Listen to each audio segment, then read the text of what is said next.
Шинэний даралт багны өндрөөс хэрхэн хамаарахыг туршиж үзье. За миллиметрийн хувааштай савнд үсгээ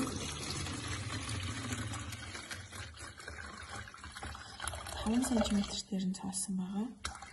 За 10 см хүртэл үсгээд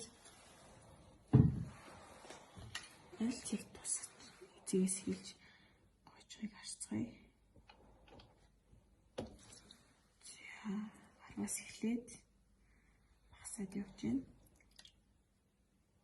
За өндөр багасах тусам усны ингээд тусах зай маань багасж байна.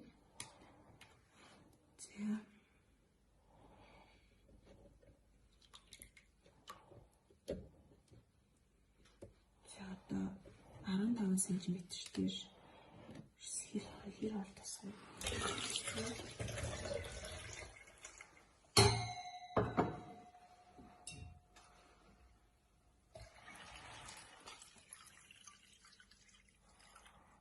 За 15 см хүртэл игээд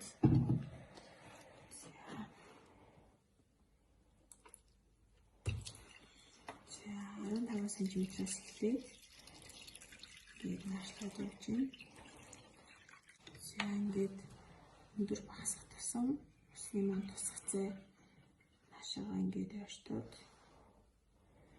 бичнэ.